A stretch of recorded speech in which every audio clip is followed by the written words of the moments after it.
एक राम दशरथ का बेटा, एक राम दशरथ का बेटा, ऐका पावतीवाडी, एक राम दशरथ का बेटा, एक राम कटकट में बैठा, एक राम का ये सारा पसारा और एक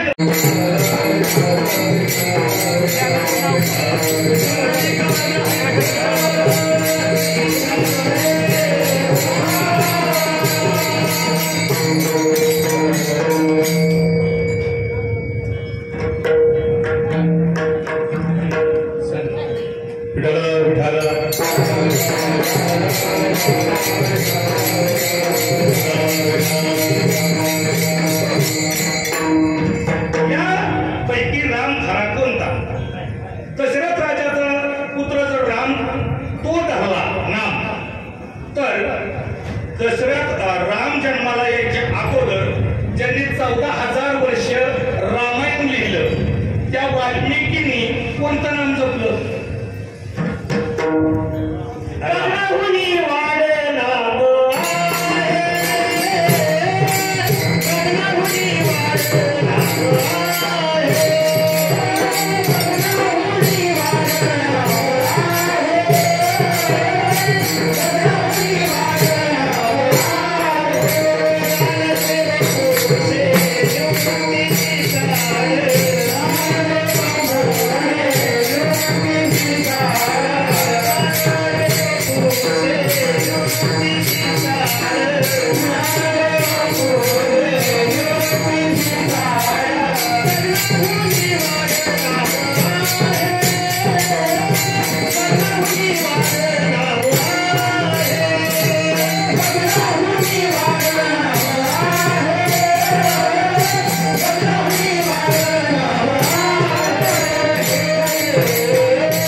आकाशापेक्षाही नाम मोठं आहे, नाम रामापेक्षा मोठं आहे. तुम्हाला तर आश्चर्य वाटेल, नाम रामापेक्षा मोठं आहे. याकरता एक दृष्टांत सांगतो. अयोध्या नगरीमध्ये विश्वामित्रजी आली आणि विश्वामित्र आल्यानंतर अशी लाईन लागली दर्शनाला. प्रभू रामचंद्रजींचे सद्गुरू आहे म्हणून दर्शनाला रांग लागली. दर्शन रांगेमध्ये हनुमंतराय आहे आणि योगायोगानं हनुमंतरायाच्या पाठीमागे नारद आहे. आता ते नारद महर्षी त्या काळात एकच होता, आता तुम्हाला बरेच दिसत्या. पण नारदाचं काम असं आहे महाराज, त्याला ज्याला काही सांगायचंय त्याच्या बी घरी चहा मिळतो आणि ज्याला काहीतरी त्याच्याकडनं ऐकायचंय त्याच्या बी घरी, म्हणजे पुरीला चालणारं पात्र म्हणजे नारद. नारद देवाकडेही जाऊ शकतो आणि नारद राक्षसांच्याकडेही जाऊ शकतो. त्या नारद महर्षीनं कळ लावली. हनुमंतरायाला विचारलं, कुणाच्या दर्शनाला चाललोय माहितीये का? हनुमंतरायाने सांगितलं, माहितीये ना, माझ्या प्रभूचे गुरु आहेत विश्वामित्र आणि त्यांच्या दर्शनाला चाललोय. नारदजी म्हणजे जाय ना का, पण मला वाटते तुम्ही नाही पाहिजे होता दर्शनाला जायला का? नाही म्हणले, जरी ते प्रभूचे गुरु असले तरी सुद्धा 60,000 वर्ष तपश्चर्या त्यांनी केली आणि रामबा आल्यानंतर या काश्यानात बुजलं. ती तपश्चर्या सोडून दिली. तुम्ही संन्यासी माणूस, तुम्हाला सुवर्ण कटिका असोटी जन्मताच तुम्ही अशा साधूच्या दर्शनाला जाऊ नये असं वाटतंय मला. हनुमंतरायाने विचार केला, बरोबर म्हणते. हनुमंतराया उड्डाण केलं, झाडावर जाऊन बसला. बरेच नंबर गेल्यानंतर नारदाचा नंबर आला. नारद कुणाला म्हणायचं आणि विश्वामित्राचं दर्शन करत करत म्हटला, विश्वामित्रजी तुमचा अयोध्या नगरीत अपमान झाला. काय झालं? तुमच्या दर्शनाच्या लाईनला एक माणूस आला होता, पण तो निघून गेला. तो माझ्या पाया पडला म्हणून राग आला विश्वामित्राला. विश्वामित्र तरी कुठले तिथनं आणि जायला निघाले. एक क्षणही मी थांबणार नाही रामात अयोध्येत. माझा अपमान झाला. प्रभूंनी विश्वामित्रांना शांत करण्याकरता प्रभूंनी सांगितलं, तुमचा ज्याने अपमान केला ना त्याला माझ्या बाणाचा सामना करावा लागेल. कशाचा? बाणाचा. रामानं वचन दिलं विश्वामित्राला आणि मग कळलं चूक हनुमंतरायांची आहे. कोण आहेत अपराधी? हनुमंतराया. आता धर्मसंकट पडलं कुणावर? रामावर. बाण सोडावा का नाही? पण नाही सोडावं तर वचन मोडलं जाईल. रघुकुल रीत सदा चली आई जान जाय पर. काय करावं? धर्मसंकटात आहेत प्रभू. हनुमंतराया उपस्थित झाले. जय श्रीराम. काय करू नका प्रभू, नाराज होऊ नका. मग काय करू? सोडू का बाण तुझ्यावर? तुम्ही तुमचं काम करा, मी माझं काम करतो. काय म्हणतो? तुम्ही तुमचं काम करा, मी माझं काम करतो. प्रभूचा बाण असा होता की कधीच निकामी येत नव्हता आणि तो काम करून पुन्हा बाध्यात येत होता. प्रभूला बाण सोडला आणि हनुमंतरायला हात सोडल्यानं सुरू केलं. श्रीराम जय राम जय जय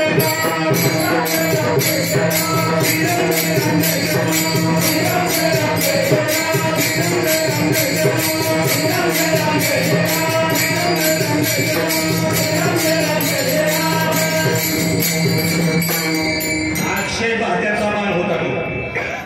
परशुरामाला दिला अक्षय बाधा आणि त्या बाध्याचा बाण होता. बाणाची ताकद नाही झाली महाराज. बाणानं प्रदक्षिणा मारल्या मारुतरायाला. हनुमंतरायाच्या चरणावरती नतमस्तक झाला बाण आणि पुन्हा माघारी जाऊन बाध्यात बसला. म्हणून रामापेक्षाही त्याचं नाम मोठं आहे.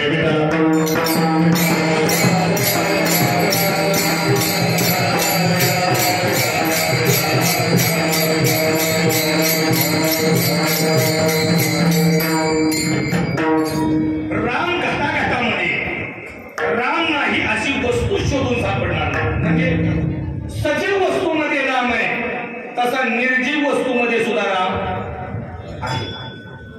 एक मोडून पडलेली सायकल पाहुण्याला बघितली, विचारलं का आता सायकल वापरत नाही? एक सर घेतल्यापासून ती म्हणला आता तिच्यात राम राहिला नाही. कशात? पण जवळ चालू होतो तेव्हा होता का? जोपर्यंत चालू होती तोपर्यंत तिच्यात राम होता. राम नाही असं ठिकाणच नाही. का बरं? जो या जगाचा कारभार चालवतो, जगाचा म्हटलं, जो या जगाचा कारभार चालवतो त्याचं नाव आहे राजा राम. ज्याने एक पतिव्रतानं सीतेला सहाय्य केलं त्याचं नाव आहे सीताराम. जो सख्यत्वानं जगाला सांभाळतो त्याचं नाव आहे सखाराम. जो या देहाचं चलन आज राहून चालवतो त्याचं नाव आहे आत्माराम. आणि आज ज्यांचा सेवेला आपण त्यांचं नाव तुकाराम.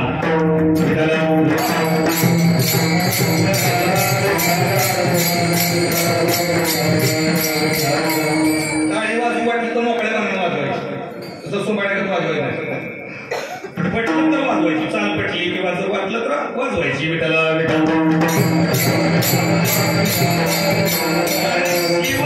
झालेल्या बापाची होळी कीर्तनात बसून वाजवलेली टाळी म्हणजे जीवनात झालेल्या बापाची होळी. म्हणून टाळी वाजवायची काय ठरावा विठाला.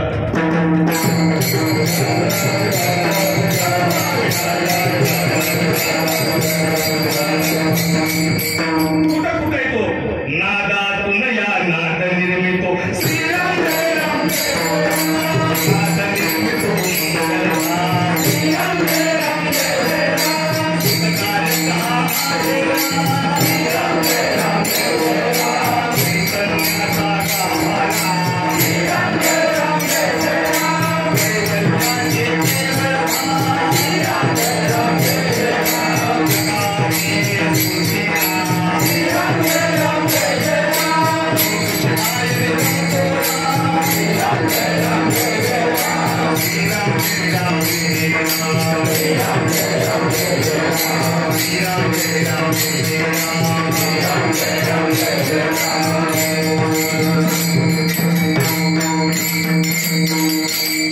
या नादात सुद्धा तो आहे. नादातून नाद निर्मितो. श्रीराम जय राम. प्रत्येक ठिकाणी राम आहे. पण त्याचंच भजन का करायचं? भक्तीमध्ये प्रकार आहेत, भक्त आहेत. प्रत्येक भक्ताची भक्ती वेगळी आहे. सुदामा कृष्णाचा भक्त आहे आणि शबरी रामाची भक्त आहे. फरक बघा.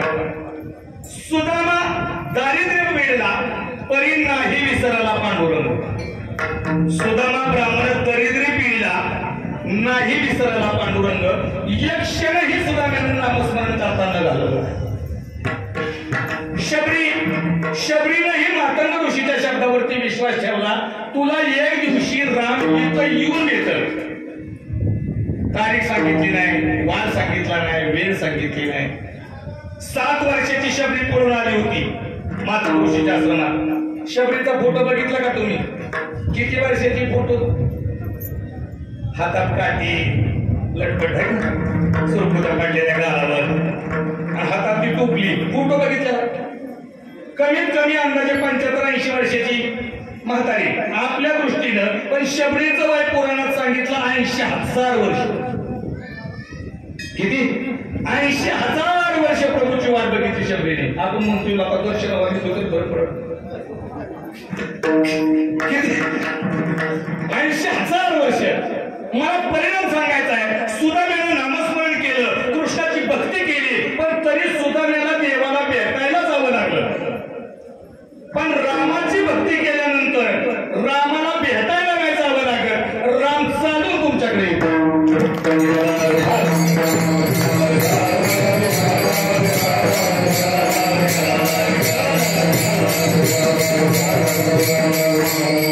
म्हणजे चक्र जायचं तो सोपा, जो येतून तो आलाय तो सोपा. बोला बोला, आलाय तो सोपा. पंढरपूरला सुद्धा आला. कुणासाठी आला? लाडकात हरी यशोदेचा, लाडकात हरी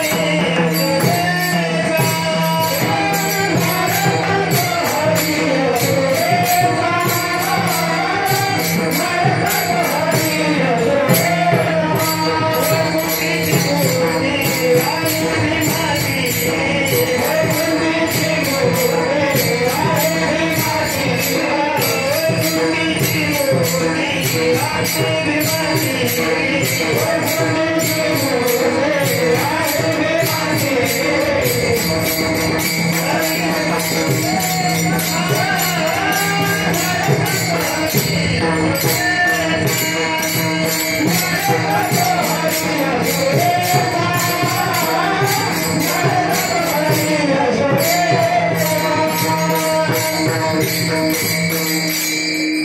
त्यांनी कुणाचा ती बी सांगितलं आणि आला ती बी सांगितलं.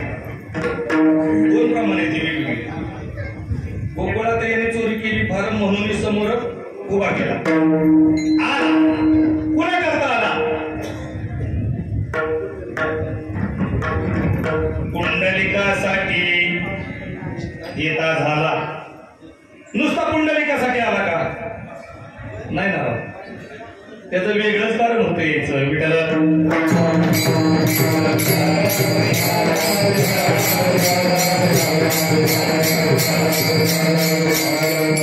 काय कारण होतं?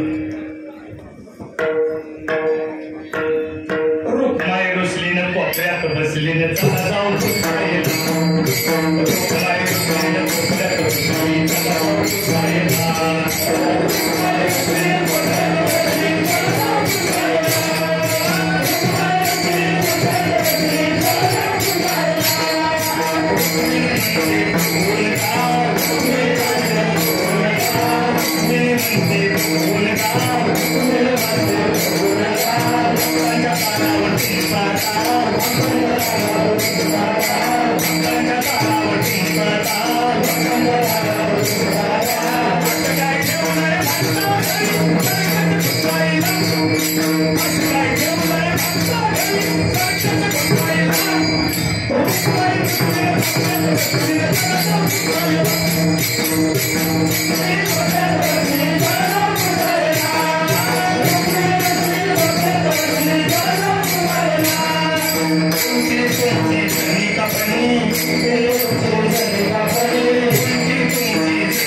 पंढरपूरला सुद्धा आला. शबरीकडे प्रभू रामचंद्रजी नामस्मरणामध्ये का करायचं, राम हे भजन का करायचं? राम राम राम म्हणत गेल्यानंतर तुम्ही स्वतः राम व्हाल. राम म्हणता रामच होईजे एवढंच बघा. राम राम म्हणत गेल्यानंतर राम होता येईल का? होता येईल. का बरं? राम राम राम म्हणत गेलं की लक्ष मनाकडे जातं. कशाकडे? मनाकडे जातं. आणि मनाकडे लक्ष गेलं की मन लक्ष्मण होतं. नावामध्ये सुद्धा ताकद आहे बरं का. आणि त्या नावाप्रमाणे जगायला पाहिजे माणसानं. नाव सुरूच्यानंतर ती मुंबई पुणे नाव निर्माण घालवायला बोला. नावाप्रमाणे जगायला पाहिजे. लक्ष्मण त्याला म्हणायचं की ज्याचं मनावरती लक्ष आहे त्याला राम राम म्हणत गेलं की मन लक्ष्मण होतं. लक्ष्मण झालेलं मन त्या प्रभूच्या सेवेमध्ये रत होतं. एवढं रत होतं की मनच भरत होतं. त्या प्रभू सेवेत रत झालेल्या मनामध्ये कोणाबद्दल तिरस्कार वाईट नसल्यामुळं त्या मनाला शत्रू उरत नाही. म्हणजे मन शत्रुगुण होतं. शत्रुविरहित झालेल्या मनानं नामस्मरण केल्यानंतर मनाला उन्मनी अवस्था प्राप्त होते आणि मन हनुमान होतं. हनुमान झालेल्या मनानं त्या प्रभूची सेवा अखंड नामस्मरण हनुमंतरायाने केल्यानंतर त्या मनाला शीतलता प्राप्त होते. कशाला? मनाला शीतलता प्राप्त होते म्हणजे मन सीता होतं. आणि सीता झालेल्या मनात प्रभू रामचंद्राजींच्या शिवाय कोणताच विचार नाही. म्हणून तेच मन राम होतं. मन हे राम झाले, मन हे राम झाले, मन हे राम झाले, मन हे राम झाले, मन हे राम झाले, मन हे राम झाले, मन हे राम झाले, मन हे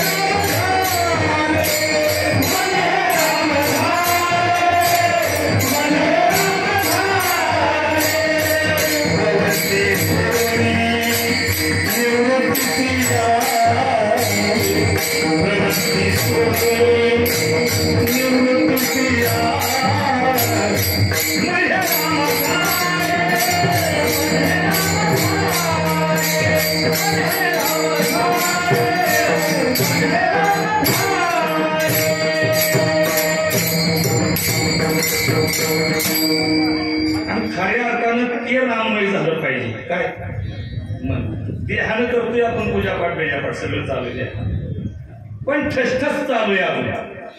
समाधान का नाही? असमाधानाचा रोग सगळ्याला. का समाधान नाही बरं?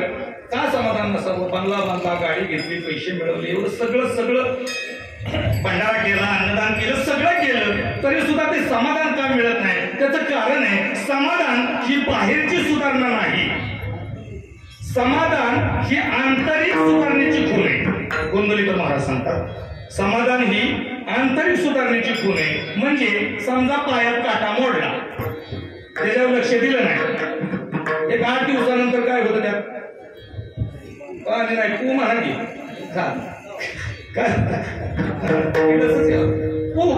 होतो त्याच्यामध्ये जखमध्ये. मग ठसठस चालू होती, ठास ठास ठास ठास करत रातभर झोपून देत नाही ती ठसठस जखमाची. मग कधी ठसठस बंद होईल बरं? पाणी काढलं की बंद होईल. पण पाणी काय का बंद होत नाही. आपला तोच पैसा चालू, सड्या तशीच. पुन्हा 4-2 दिवसांनी ती पाणी करत आहे की पुन्हा ठसठस, पुन्हा आपण पिळतोय म्हणजे पंढरपूरची वारी. पण सडी आतच, त्या सडी एकदा बाहेर निघाल्याशिवाय ते पाणी धरणं बंद होणार नाही बेटा.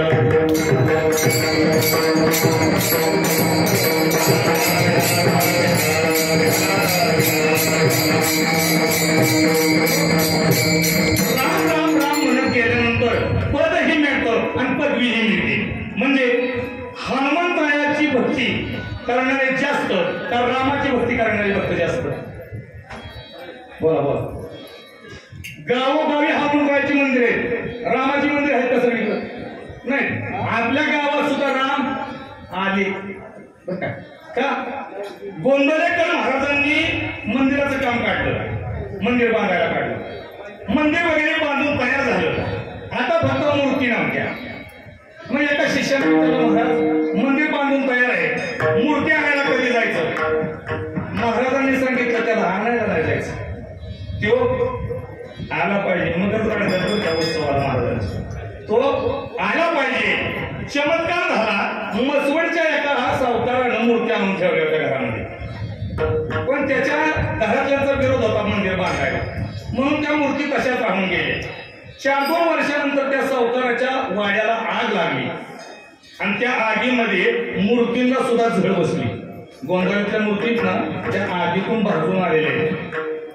आणि जळ बसल्यानंतर मात्र त्या मसवडच्या सावकाराने विचार केला की या मूर्ती आपण कोणाला तरी दान करायला पाहिजे, याच घरात ठेवून उपयोग नाही. त्या सावकाराने गाडीत त्या मूर्ती घातल्या आणि गोंदवल्याला महाराजांनी राम मंदिर बांधले हे त्याला कळलं होतं. त्या मूर्ती गोंदवल्याला घेऊन तो सावकार आला. म्हणजे गोंदवल्या तर महाराजांच्यासाठी राम विठ्ठल.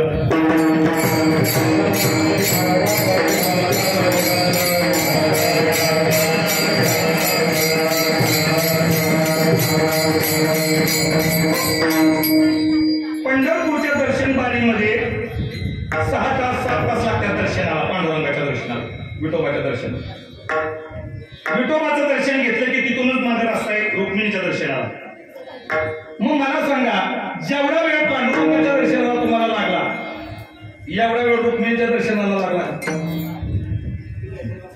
जेवढी गर्दी मागे तुडुंब होती एवढी रुक्मिणीच्या मंदिरापाशी होती का बरं? बाहेर जायला जागा दुसरीकडनं नाही बरं का, जागा दुसरीकडनं नाही, तरी सुद्धा तिथे इतकी गर्दी होत नाही का? त्याचं दर्शन केलं की सगळं तृप्ती होते, मनाची तृप्ती होते. इथलं सांगतो, राम मंदिरही आहे आणि हनुमंतरायाचं मंदिर आहे. सकाळपासून ही लाईन चालली आहे, संध्याकाळी 10 वाजेपर्यंत ही लाईन अशीच चालू आहे. राम मंदिरात जावं नाही का? अधिष्ठान महत्वाचं आहे. विठाला विठाला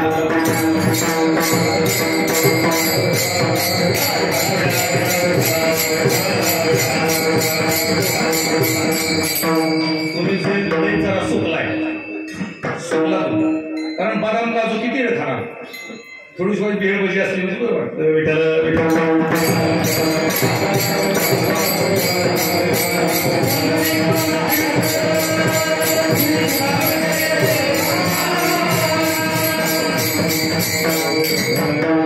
भक्ती करायची पण मागायचं नाही.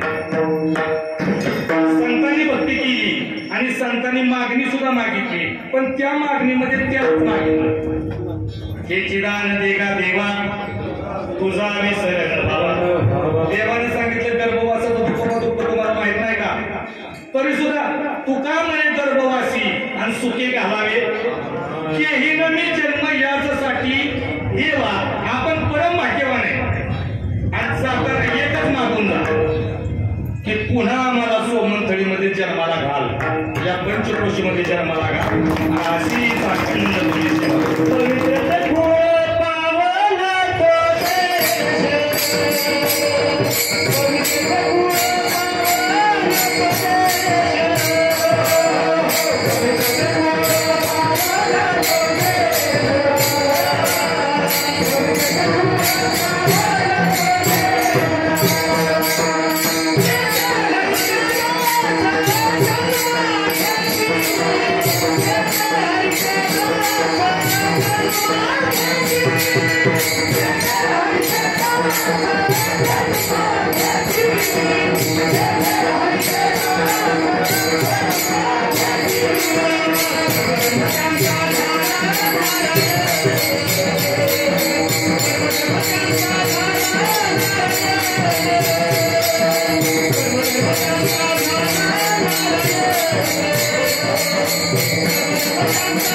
पवित्र देश पावन देश जेथे हरिचंद्र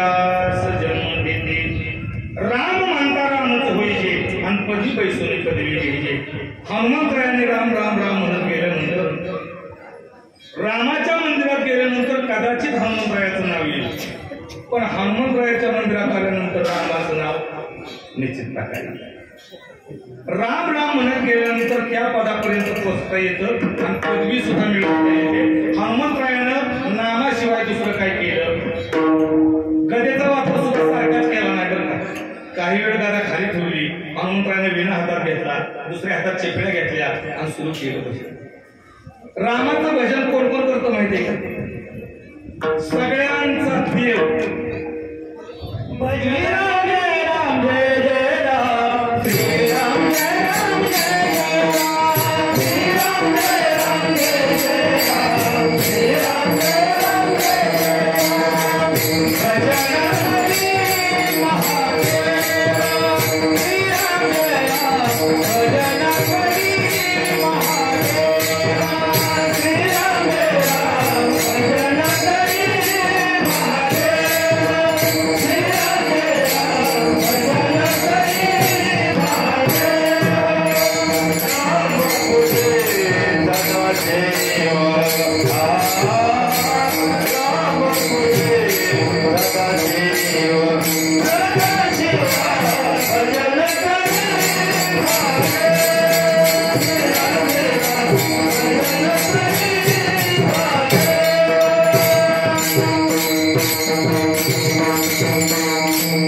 भजन करी महादेव, सगळ्याला देव म्हणायचं आणि ह्याला एकट्याला महादेव म्हणायचं. आणि त्याचाच अवतार आहे बरं का ध्वजस्तंभावरी वानरू, जो मूर्तिमंत शंकर. का महादेव म्हणायचं बरं? कारण मागेच्या नंतर जो देतो त्याला देव म्हणायचं, मागेच्या नंतर जो देतो त्याला देव म्हणायचं, पण न मागता जो देतो त्याला महादेव म्हणायचं.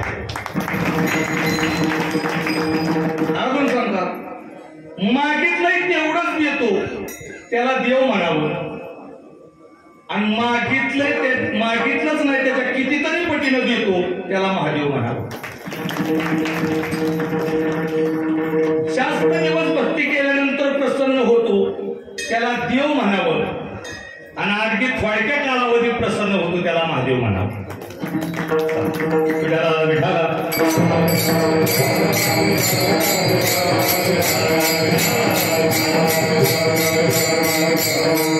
का करावं महादेवाला भजन? त्याचं कारण समुद्र मंथनातून हळहळ विष निघालं आणि ते विष प्राशन कोणी केलं? महादेवानं. नीलकंठ नाम प्रसिद्ध झाले. ते चार एवढं विष होतं की आतही जाईना आणि वरही काढता येईना, ते कंठात राहिलं. आणि शंकरजीच्या अंगाचा दहा चालू झाला, आग चालू झाली. आग विचार केला, चंद्र डोक्यावर धारण केला, शीतलता प्राप्त व्हावी, आग थांबली नाही. गंगा धारण केली डोक्यामध्ये, दहा शांत व्हावा म्हणून, दहा शांत झाला नाही. गळ्यामध्ये सर्प अडकवला, थंड पाणी यावा, शीतलता यावी, तरी सुद्धा दहा कमी झाला नाही. आणि मग भजन सुरू केलं महादेवाचं. श्रीराम जय राम जय जय राम, भजन करी महा. एवढा हा विषयाचा ताल त्या राम नामानं शांत होतो. मग आपल्या वेळची येणारी संकट तरी पडायची.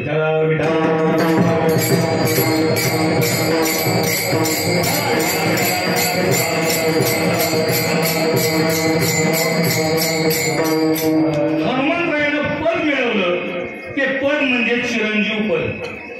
चिरंजीव अजून आहेत बरं का, 7 चिरंजीव सांगितले. अश्वत्थामा ही चिरंजीवच आहे, पण जगण्यात मजा आहे का? आजही ती जखम बरी होत नाही कपाळावली म्हणून फिरतोय कुठं तरी पृथ्वीवर. कोण? अश्वत्थामा. जीवन आहे की मजा आहे का जगण्यात? नाही ना. परशुराम सुद्धा जीवन द्यावं, पण नुसतं नामस्मरण करत बसल्या. बरेच चिरंजीव आहेत, पण त्यापैकी हनुमंतरायाने जे पद मिळवलं ते अखंड सगळे लोक भक्ती करावी. प्रत्येक गावामध्ये हनुमंतरायाचं मंदिर असावं. आणि हनुमंतरायाने जे पद मिळवलं त्या पदाचं नाव आहे चिरंजीव पद. आणि हनुमंतरायाने जी पदवी मिळवली त्या पदवीचं नाव आहे सर्वश्रेष्ठ भक्ताची पदवी, अभंगाचं पहिलं चरण. राम राम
देणारा जो आहे त्याला देव म्हणायचं आणि घेणारा त्याला बेकारी म्हणायचं.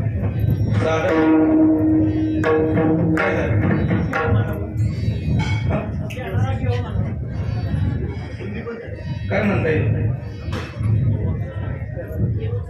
विठ्ठल विठ्ठल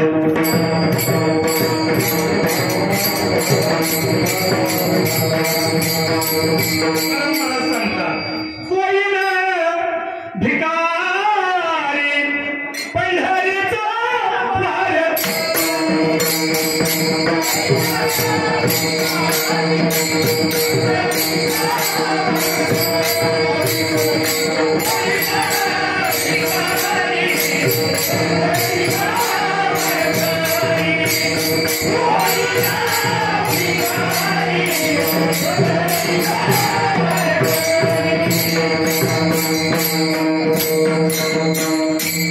कोळीनं भिकारी पंढरीचा वारकरीचा त्याला काय हात करायचा केळं वाटप असू द्या बिस्किट वाटप असू द्या काय असू द्या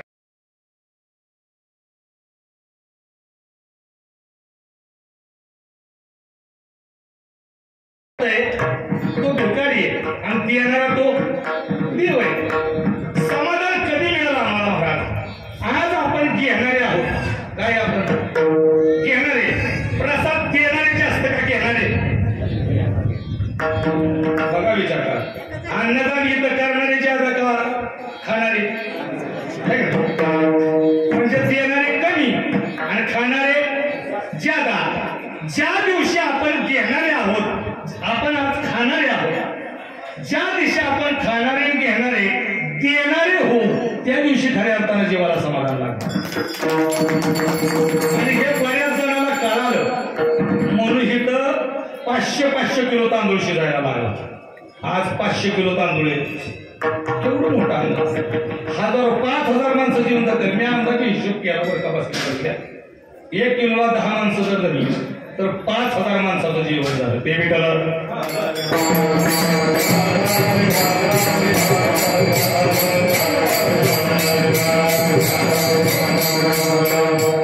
लोकांना कळलं इथं द्यायला पाहिजे. आपल्या कमाईतला सगळा हिस्सा नाही म्हणत आम्ही पण आपल्या कमाईपैकी शिल्लक राहिलेल्याचं 10% तरी इकडे दिलं पाहिजे. आणि जर नाही दिलं मी उघड बोलतो बघा जर 10% आपण नाही दिलं तर त्या धनाची शेती होत नाही. दानानं धनाची शेती होते. जर 10% आपण नाही दिलं तर 40% दवाखान्यात जातात.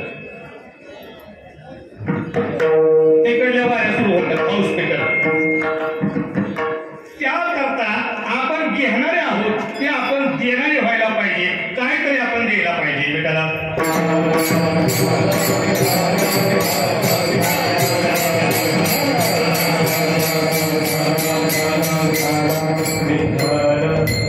देणारा देव काही पुरातन काळात एक पाटील पंढरपूरला गेली लेकरा वगैरे त्यांना आंघोळ वगैरे केली आणि आंघोळ केली की चंद्रभागेत कोण येतो वासुदेव आला हो वासुदेव आला. मला दान धर्म करा काहीतरी सावकार करा दान. देव म्हणला का सुद्धा नाही पैसे मटावले म्हणला मटा उगाच सावकार होता येतो रुपया सुद्धा घालून जमत नाही त्याला सावकार होता येतो. नुसतं बघायचं. घेणारा समुद्र आहे आणि देणारी नदी. नदीकडं पाणी जास्त का समुद्राकडं कोणाकडं पाणी प्यायचं लायकीचं तुमच्या.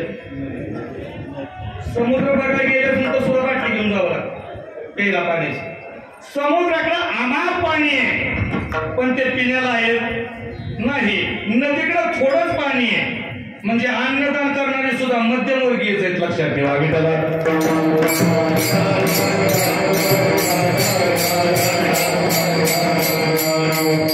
मठाव गेला ते वासुदेव बितलेच चतुर होता.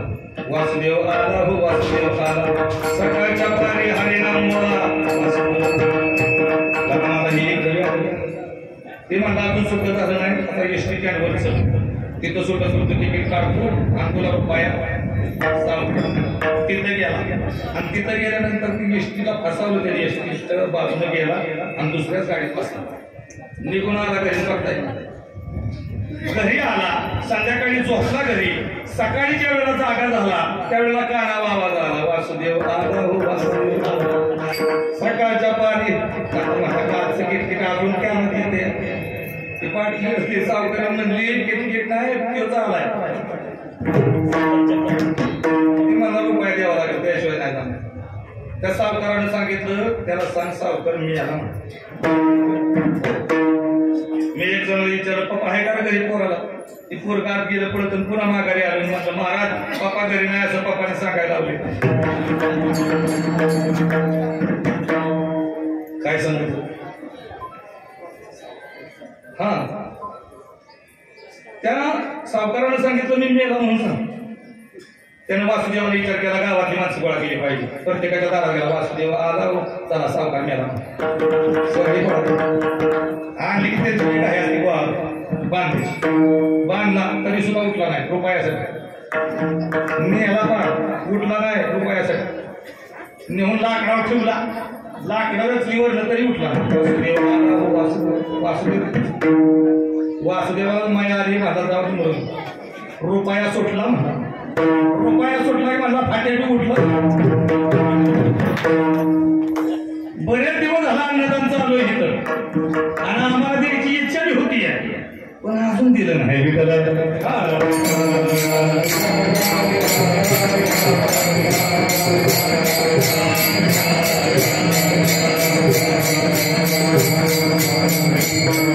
जो देणार आहे त्याचं नाव देव आहे, जो घेणार आहे त्याचं नाव याचक आहे. सोप्या भाषेत म्हणजे लय मवाळ झाले, कळत नाही आपल्याला याचक म्हणजे काय. पण बेकारी माझ्या आपण याचक आहोत आणि सगळेजण आपण त्याच्या दारामध्ये याचक आहोत. ठाकर वसेदारी उभा याचक भिकारी, तिथं सुद्धा भिकारी शब्द. विठाला विठाला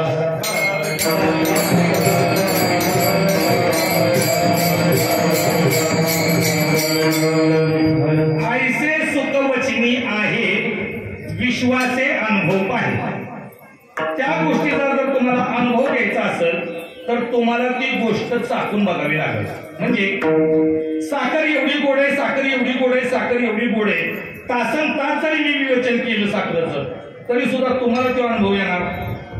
साखर गोड आहे हा अनुभव येण्याकरता काय करावं लागेल तुम्हाला? साखर खावी लागेल. जर तुकोबाळाला आलेला अनुभव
ऐसे सुखवचनी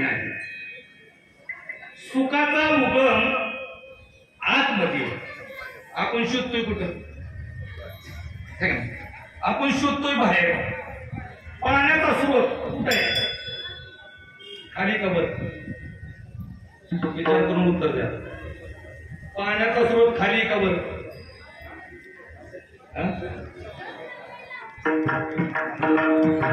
सगळ्यांचा विचार आहे खाली.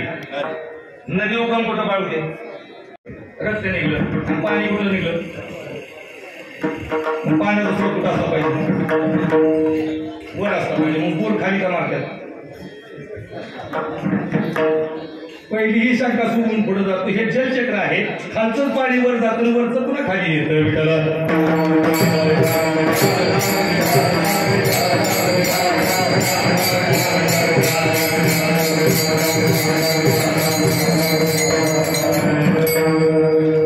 सुखाचा उगम हात आहे.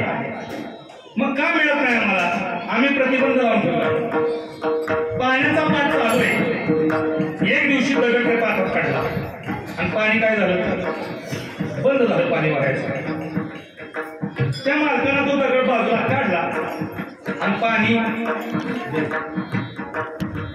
पाटाचा दगड काढला की पाणी व्हायला लागलं. मला सांगा, पाणी होतं म्हणून व्हायला लागलं का दगड काढला म्हणून व्हायला लागलं?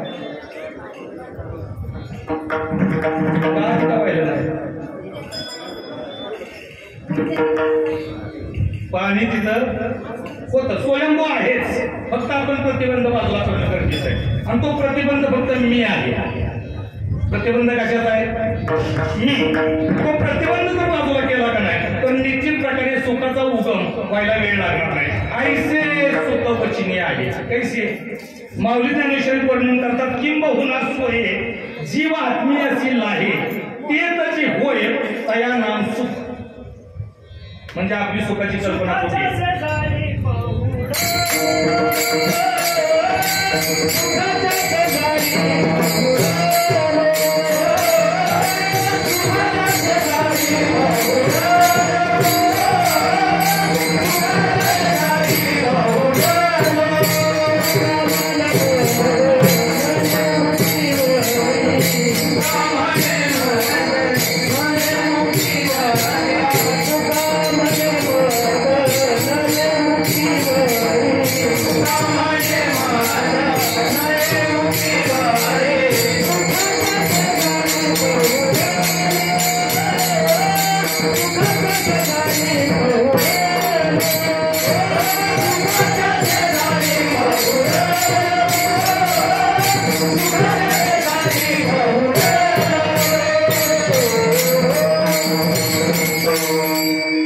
सुखाच्या शेजारी पहुडलो.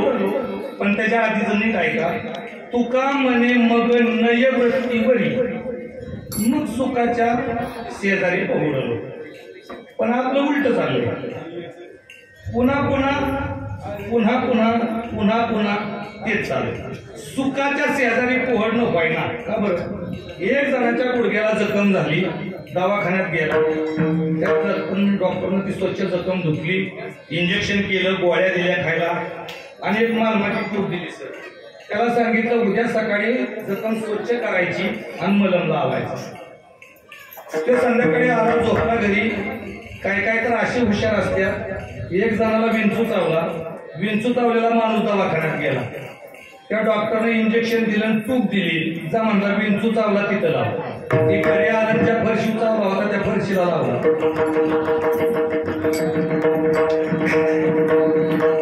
काय काय लेट काढालं. विठाला विठा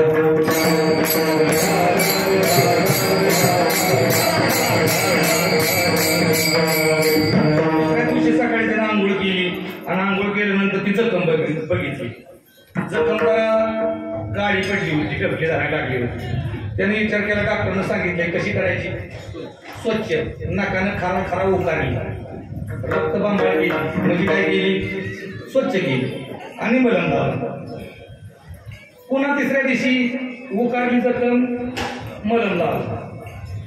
पुन्हा चौथ्या दिवशी उकारली जखम, म्हणजे ताजी केली, स्वच्छ केली आणि मलम लावला.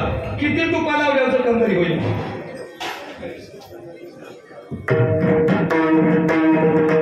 मलम लावणं म्हणजे कीर्तन, अन्नदान, वाणी. पण उकरायचं पण नाही. मी तर म्हणतो मलम लाव उकरायचं बंद. तुका म्हणे मग नय वृत्तीवरी, ज्याच्या वेळेला मन वृत्तीवर येईल त्या त्या वेळेला दुःखाशिवाय काहीच मिळणार नाही.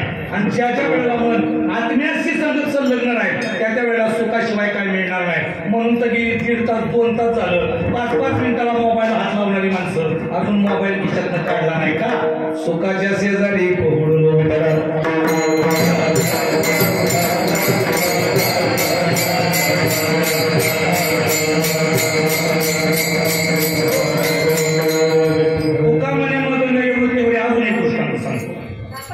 एक साखरेचा व्यापार होता, त्याच्याकडे गाढव होता. त्या गाढवावरती साखरेचा ठिका टाकायचा, या गावाला त्या गावाला त्या गावाला बाजारावर घेऊन जायचा. एक दिवशी रस्त्यात पाण्याची चारी आली आणि त्या चारीमध्ये गाढव शिरलं. त्याला पाणी प्यायचं होतं आणि रस्ता पण तिथनंच होता. पण पुढच्या बाजूला एक दगड होता एवढा एवढासा. त्या दगडाला त्या गाढवाचा पाय ठसकाळला आणि गाढव पडलं. काय झालं? गाढव पाण्यात पडलं. त्या मालकाला याला 5-10 मिनिटं उशीर झाला त्याला उठवायला वगैरे. तोपर्यंत पोट्यातली साखर विरघळली. गाढव उठलं आणि त्याला जाणवलं बुवाच्या पाठीवला कमी झालं. दुसऱ्या दिवशी आता मात्र त्या मालकानं मागं जाताना तो दगड काढून टाकला. दगडाला गाढव ठसकाळलं म्हणून त्या मालकानं दगड बाजूला काढून टाकला. दुसऱ्या दिवशी साखर कुठं घेऊन गाढवा आलं आणि त्या पाण्यात शिरलं. आणि त्या पाण्यात शिरल्यावर त्याला वाटलं ही तर पडलं की बुवाच्या कुठं पडलं की इथं पडलं. अजून काय काय गाढवाला कळलं ना.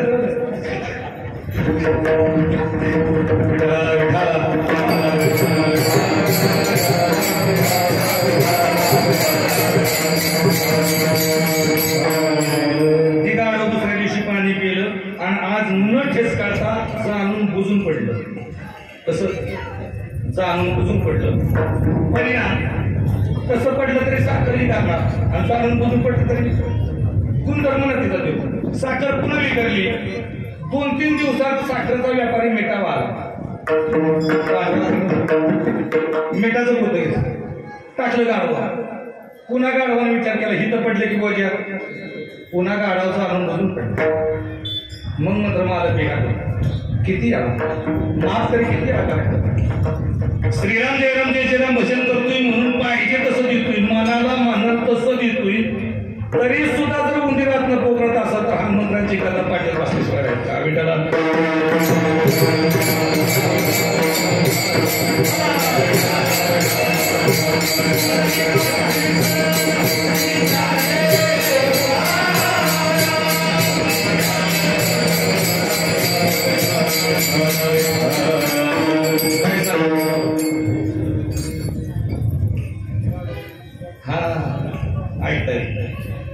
त्या गाढवाला वाटले की पडली की बोजा कडून होतोय.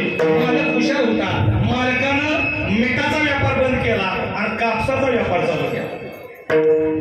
कापसावर कोण टाकली गाढवावर. आज ऑलरेडी कोण हलकी होती पण गाढवाने विचार केला की तिथं पडलं की अजून कमी होईल. आणि त्या दिवशी सुद्धा गाढवचं आणून बुजून पडलं. सगळा कापूस इरगळून कापसाने काय केलं पाणी पेला चौपट वज झालं. आणि आता मालकाने ठरवलं होतं ह्याला उठवायचं का की जाणून बुजून पडते. करून करून मेलं तरी उठावलं नाही मालकाने. विठाला विठाल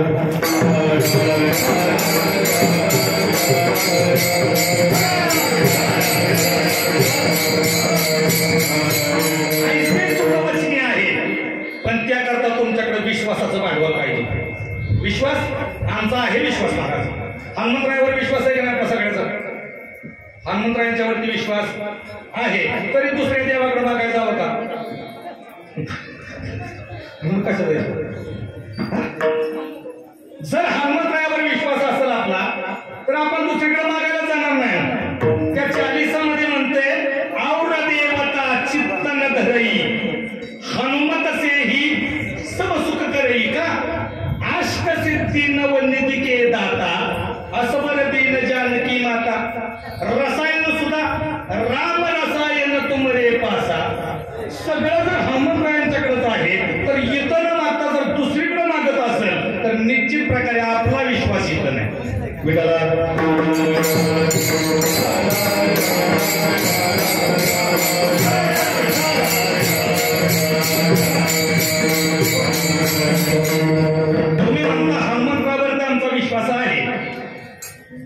ऐसे सुख वचनीय आहे विश्वासे अनुभव पाहे. कुणाला या सुखाचा अनुभव येईल माहितीये का? ज्यांचा विश्वास हनुमंतरायावरती आहे त्यांना नाही. ज्यांचा विश्वास हनुमंतरायांच्यावरती आहे त्यांना या सुखाचा अनुभव येणार नाही. मग हनुमंतरायाचा ज्याच्यावरती विश्वास आहे त्याला ते सुख अनुभवता येईल.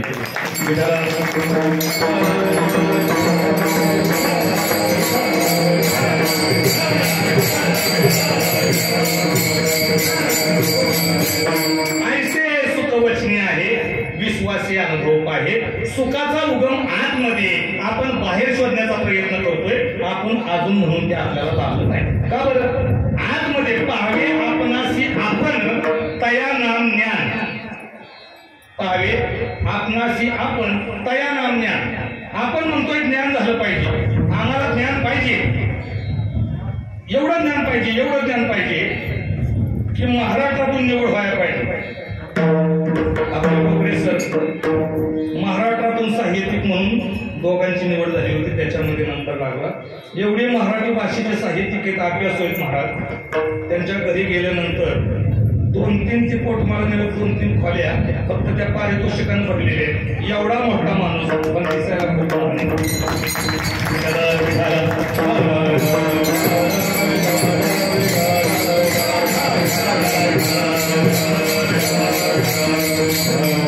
त्या सुखाची प्राप्ती करून घेण्याचं साधन म्हणजे अभंगाचं 3रं चरण.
मी मगाशी फरक सांगितला भक्तीतला.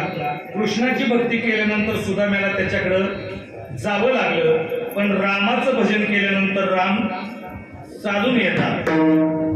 देव येण्याकरता अगोदर तिथं भक्ती असावी लागते.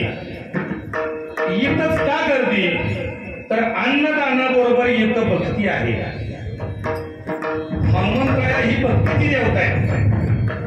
गोकुळामध्ये मथुरेत श्रीकृष्ण जन्माला यायच्या अगोदर गोकुळात 14 वर्ष अगोदर राधा जन्माला आली आहे. किती? राधा ही भक्ती गोकुळात ती होती म्हणून तर नंदाच्या घराला मजन ही गोकुळाला. भक्ती असल्याशिवाय देव तिथं जात नाही.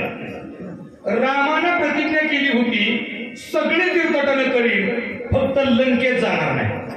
कुणाच्या? रावणाच्या लंकेत जाणार नाही. कारण रावणाचं एवढं आयुष्य आहे महाराज. रामाच्या 39 पिढ्या अगोदर रावण होता. हिशोब करा किती वर्षात असं तरी गेलं. 39 पिढ्या अगोदरचा रावण. ज्या वेळेला प्रभूंचं लग्न झालं सीतामाई बरोबर आणि सीतामाई नांदायला आल्या.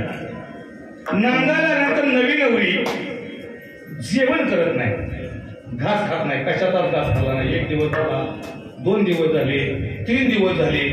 सीतामाई काय खातच नाही. मला वाटतं त्या वेळेला पोट भरत म्हणजे लग्न झाल्या नवी नवरी असती का नाही, एवढा तुकडा घेते, एवढाच तेव्हा कसं पाठ भरतो कोण होती त्याच्या तेवढे. मी लग्न बघितलं त्या पोरीचं 2 वर्षानंतर त्या गावात कीर्तन आलं आणि तीच पोरगी मी बघितली. केसाचा तुकडा झालेला, वर काकला, माग शिरडी वरती, दोन्हीची बाटली. परत कीर्तनाला येताना जेवायचा काय झाला आणि ती जेवाय बसली होती, एवढा तुकडा. पितळीत वाघ्याचं घालून घेतलं तर एक भाकरी कुसकारली होती. विठ्ठल विठ्ठल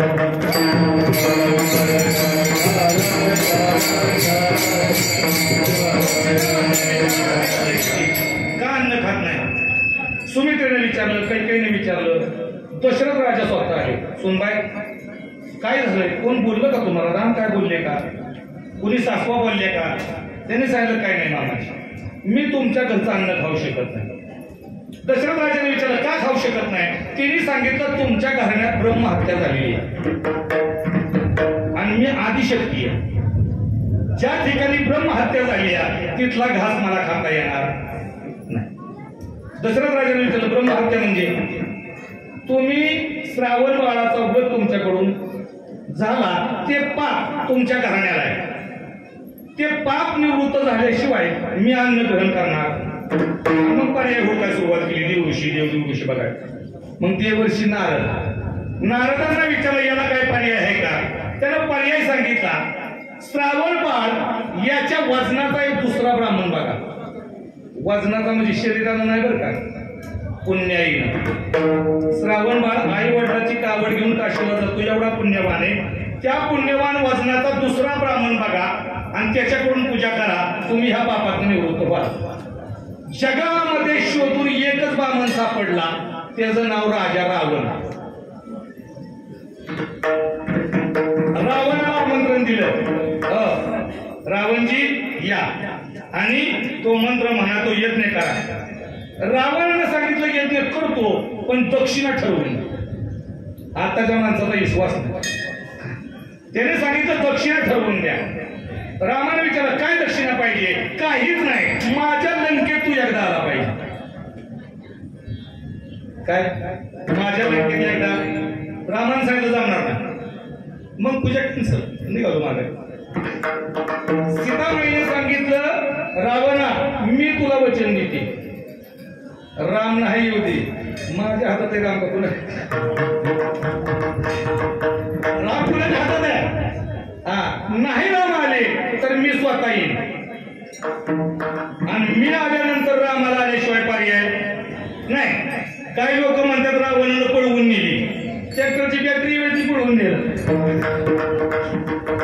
आणि ती सगळ्याची आहे, ब्रह्म विष्णू महेशाची आहे, आदिशक्ती आहे.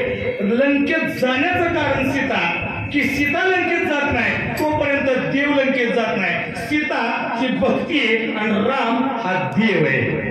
एका हाताने टाळी वाजवा, भजन करा.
ऐसे सुखवचने आहे विश्वासे अनुभव पाहे तुका म्हणे चाकोनी सांगे मज अनुभव आहे अंगी. अगोदर त्यांनी चाकलं आणि मग जगाला सांगितलं.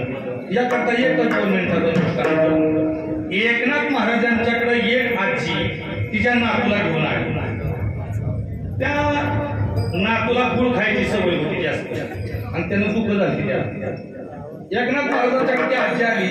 तिने सांगितलं महाराज लई गुळ खाते कुणाचंच ऐकत नाही. तुमच्या शब्दाचा तरी काही परिणाम होतोय का म्हणून तुमच्याकडे घेऊन आली. त्या आजीला एकनाथ महाराजांनी सांगितलं आजी तुम्ही पुढच्या गुरुवारी या. आज गुरुवार आहे तुम्ही पुढच्या गुरुवारी या. आजी पुढच्या गुरुवारी त्या नातूला घेऊन आली आणि विचारलं म्हणे महाराज गुळ खाते या पोराला काहीतरी सांगणार होता तुम्ही म्हणून पुन्हा तुम्ही मला बोलवलंय. एकनाथ महाराजांनी त्या पोराला समोर घेतलं आणि त्याला सांगितलं बाळा गुळ खाऊ नको. गुळ खाणं शरीराला अपायकारक आहे.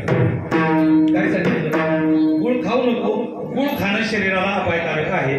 त्या आजीने विचारलं जर हेच सांगायचं होतं तर मागच्याच गुरुवारी का नाही सांगितलं. काय सांगायचं होतं गुळ खाऊ नको. गुळ खाणं शरीराला अपायकारक आहे. एकनाथ महाराजांनी सांगितलं मागच्या आठवड्यात मीच आवडीनं गुळ खात होतो. मागच्या आठवड्यात मी गुळ खातोय मग मला त्या पोराला कसं सांगता येईल तू गुळ खाऊ नको. मागच्या आठवड्यापासून मी गुळ खायचा बंद केला म्हणून मला आता सांगायचा अधिकार आलाय गुळ खाऊ नको. तुका म्हणे चाकोनी सांगे आणि मज अनुभव आहे अंगे. ज्ञानेश्वर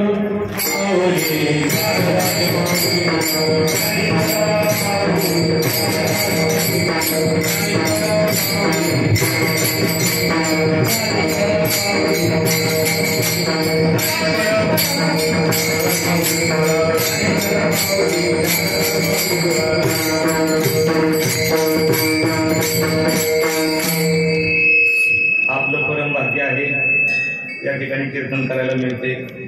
संपूर्ण देवस्थान ट्रस्ट समस्त ग्रामस्थ भजनी मंडळ आमचे सर्व परम मित्र सगळ्यांच्या इच्छेखातर या ठिकाणी तुम्ही मला किंवा माझ्या इच्छेखातर सर्वांनी तुम्ही मला एक संधी दिली याबद्दल पहिल्यांदा तुमच्या चरणावरती असं प्रेम करत राहा. भगवंतावरती प्रेम करत राहा. नामस्मरणावरती प्रेम करत राहा. अल्पशा बुद्धीनं अभंगाचं विवेचन करण्याचा प्रयत्न केलेला आहे. हनुमंतरायांचा पुढे संकल्प ठेवतो की या ठिकाणी ज्यांची ज्यांची सेवा आहे ज्यांचं अन्नदान आहे जिथं येऊन कीर्तन श्रवण करतात हरिपाठ करतात नामस्मरण करतात त्या सर्वांना पुढील वर्ष सुख समृद्धीचं ऐश्वर्यदायी आरोग्यदायी जावो हा संकल्प हनुमंतरायांच्या चरणीतून सगळ्यांचा करतात. त्याचबरोबर इथं आपल्या मंदिराचा परिसर सुशोभीकरण सुंदर अशा प्रकार वैभव खूप मोठा आहे. आपल्या हजारो लोकांचं अन्नदान आपण इथं तयार करतोय. ट्रस्ट जरा इकडे लक्ष द्या. हजारो माणसांचं आपण अन्नदान इथं करतोय. फक्त एक अडचण आहे आपली पाऊस आला तर जेवायला बसायला येतं. गेल्याही वर्षी केलं आपण पण थोडंसं शेड झालं गेल्या वर्षीपासून आणि निश्चित प्रकारे आपल्या सर्वांचं सहकार्य जर असेल का नाही तर पुढल्या वर्षी टोलेजंग शेड या ठिकाणी दिसेल. आणि याकरता काही लय करायचं नाही. फक्त लाडक्या बहिणीने एक हप्ता इकडे वळवायचा. जेवढ्या जेवढ्या लाडक्या बहिणीत नाही इमानदारी ना तुम्ही 10 हप्ता झाला आम्ही म्हणलं काय एक हप्ता तुमचा आणि एक हप्ता PM किसानचा. प्रामाणिकपणे आपलं यादी पुढच्या वर्षी ते नाव असावं तेवढ्या रकमेचं मग निश्चित प्रकारे तुम्हाला अजून सरकार येतोवरती डबा मिळतात. आणि सगळ्यांच्या सहकार्यातूनच हे झालंय. वैभव जे आहे ना सगळ्यांच्या सहकार्यातून झालंय. अन्नदान खूप मोठं आहे आपल्याकडे. लाखो रुपयाचं अन्नदान आहे. 2 मिनिटं मला बोलू द्या. हा चला. लाखो रुपयांचं अन्नदान आहे पण तरी सुद्धा आपल्याकडे त्या सेडची कमतरता आहे. म्हणून पुढच्या वर्षीपर्यंत आपल्या सर्वांचं सहकार्य पाहिजे. हे सहकार्य करून किंवा आणखी मी काय आमदार निधीतून खासदार निधीतून आपले नेते मंडळी आणायचा प्रयत्न त्यांचा चालूच आहे. पुढच्या वर्षी एक टोलेजंग इथं सेड असावं एवढाच संकल्प हनुमंतरायांच्या चरणी घेतो. आपला संस्कृती आपली आणि संस्कार आपल्यावरती निश्चित प्रकारे आपण परमभाग्यवान आहोत. समाधान शोधण्याकरता नवीन नवीन फॅड निघायला लागले जातात. काही मुलींनी पायात गोप बांधलाय आणि त्याच्यात घुंगरू टाकले का. कुलीन स्त्रीनं किंवा घरंदाज स्त्रीनं कधीच पायात घुंगरू बांधायचं नाही, कधीच नाही. कारण पायात घुंगरू बांधून जी पाटलेली नाचते त्या पाटलेलीचा महाराष्ट्र नाही आपला. पायात घुंगरू बांधून जी पाटली नाचते आज त्या पाटलीचा महाराष्ट्र नाही. भारताच्या सर्वोच्च पदावर जरी गेली तरी पदर पडून दिला नाही डोक्याला त्या प्रतिभाताई पाटीलचा महाराष्ट्र. हो, जोपर्यंत आमच्या घरी आलेल्या माणसाचा आदर आणि आमच्या स्त्रीचा पदर जाग्यावरती तोपर्यंत आमच्या संस्कृतीला भीती. तुकाराम तुकाराम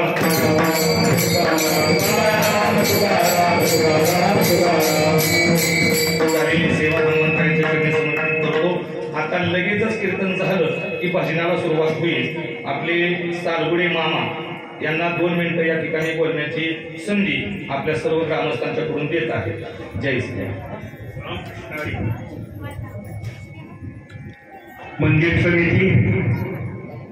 मंदिर समिती सुमंथळी, देवस्थान ट्रस्ट बजरंगबली हनुमान. काय असतं, मणिकांचे योग असतो. जे आज जय बजरंगबलीच्या पुढे मी स्मरण सांगतो. माझ्या मनात आल्यापासून ह्या परिसराचा उल्लेख चालला होता. मी खोटं बोलणार नाही मारुतीरायासमोर. हे माझं ब्रीज आहे खोटं बोलण्याचं. मी कधीच खोटं बोलत नाही आणि बोलणार नाही, तिथून पुढे बोलणार नाही. मारुतीरायाच्या पुढे सांगतो की ही अन्नदान करण्याची आपल्याला भरपूर अन्नदान होतं, इतकं होतंय. ह्या अन्नदान मी पांडुरंग महाराजांना परवा सांगितलं, या भागात सोमनथळीसारखं अन्नदान होत नाही. हे अन्नदान या सोमनथळींनी मारुतीरायाच्या कृपेने, तुमच्या गावाच्या सहकार्याने, तुम्ही तन्मन धनाने इतर दिवसभर तुम्ही राबता. हे सगळ्यात महत्वाचं आहे. वेळ देता, वेळ देणं सुद्धा महत्वाचं आहे. तुम्ही पैसे किती होता, पैशाला किंमत नाही, वेळ देण्याला महत्वाचं आहे. तर मी या मंदिराच्या ट्रस्टीला हा निवारा बांधत आहे ना, याला 1 लाख रुपयाची मंदिरासमोर मारुतीरायासमोर ज्या वेळेला तुम्ही सुरुवात करतात त्यावेळेला पांडुरंग महाराज ट्रस्टी संजय पाटील आहेत. भगवान नाना माझे मित्र आहेत, त्यांचा माझा परिचय नाही. मी 4-2 वेळा घरी त्यांच्या गेलो, संपत बापूजवळ गेलेलो होतो. भगवान नाना आम्ही 1979 साली गायाना गेलो बेंगलोरला. आम्ही 40 जण, कोणराम दादा, बरीच लोक. पण आता अलीकडे आपला इकडे येण्या जाण्याचा परिचय नसल्यामुळं हे लोक दुर्मिळ झाले. अतिशय माणसं पहिल्यापासून व्यवहार हे सगळे आम्ही एक वर्ग मित्र आहे. सोमनथळी म्हणजे सगळं आमचं गाव सोमनथळीत काही फरक नाही. पण तुम्ही हे ज्या वेळेला काम सुरुवात करता त्यावेळेला मी मारुतीरायासमोर सांगतो, माझ्या मनात जे होतं तेच देवाने परमेश्वराने ते समोर आणलं. हीच मारुतीरायाची कृपा, अशीच कृपा असू द्यावी ही माझी सर्वांच्या गावाच्या वतीने, या सर्वांच्या भक्तजनांच्या यांच्या वतीने मी अतिशय तुमचा आभार मानतो. 2 शब्द मला पांडुरंग महाराजांनी बोलायची संधी दिली त्याबद्दल परत मी या मंदिर ट्रस्टीचे आभारी आहे. रामकृष्ण हरी, रामकृष्ण हरी.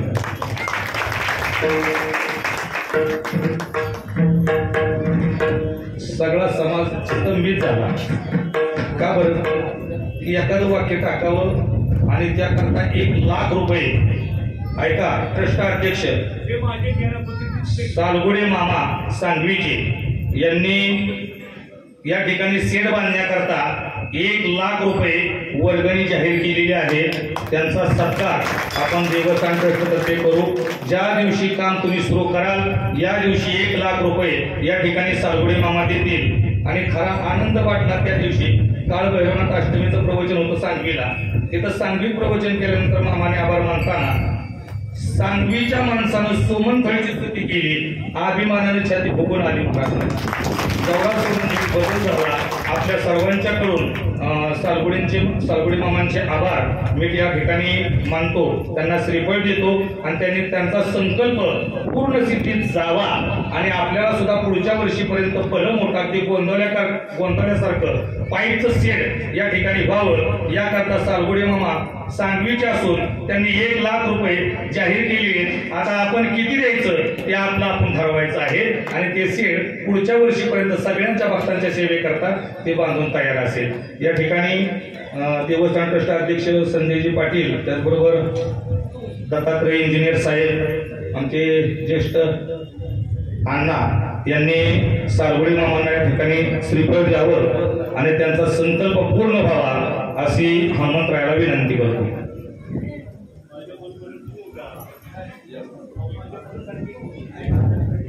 या ठिकाणी सत्कार घेण्याकरता मामांनी रवींद्र कोकरे सर कॉलेजला प्राध्यापक आहेत, आपल्या इथूनच जाणे येणं फलटणला प्राध्यापक आहेत. बऱ्याच दिवसापासून 20-25 वर्षापासून त्यांचा परिचय. अतिशय अभ्यासू आणि साहित्यिक व्यक्तिमत्व.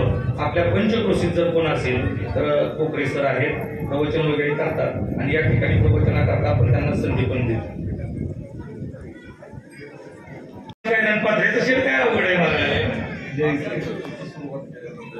सुंदर अशा पद्धतीने या ट्रस्टने असतील या ठिकाणी विकास निधी उपलब्ध करून देणारे सर्वांनीच आपल्या कौटुंबिक खर्चातून काही रक्कम या ठिकाणी देऊन, त्याचबरोबर मला महान वेळ महत्वाचा वेळ देऊन या ठिकाणी सुंदर असा उपक्रम चालू ठेवलेला आहे. त्याबद्दल देवस्थान व्यवस्था असेल, या ठिकाणी ताटं धुण्याची व्यवस्था असेल, यांची सुद्धा आभार. एकदा का सेट झालं की आपण ताटं सुद्धा आणू, सगळं होणार आहे. तुमच्याला जसं वाटतंय तसं हनुमंतरायाच्या दरबारात हो, एवढीच हनुमंतरायांच्या चरणी प्रार्थना. जय श्रीराम. आपल्या सांगवीच्या मंदिराच्या शिखराचं काम सुद्धा मी गावाला सांगितलंय आणि गावाने मला मंजुरी दिलेली आहे. माझ्या गावाची ते सुद्धा 5 वर्ष झालं मागतोय मंजुरी, पण मंजुरी मिळणार. गावाने आम्हाला एकत्र येऊन मला परवानगी दिलेली आहे. त्याबद्दल हनुमंतरायाचे आभारी, सर्वांचे तुमच्या सर्वांचे आभारी.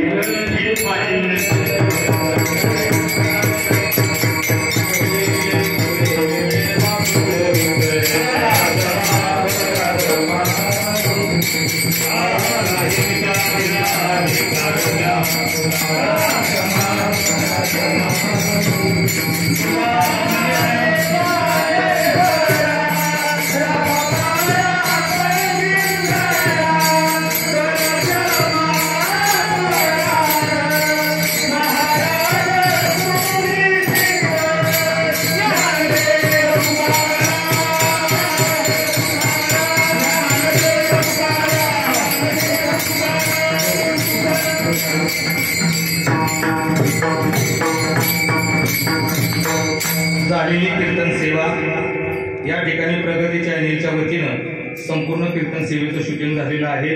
तुम्हाला उद्या पुन्हा एकदा प्रगती चॅनेलवरती हे कीर्तन कितीही दिवस बघायला मिळेल. जय श्रीराम.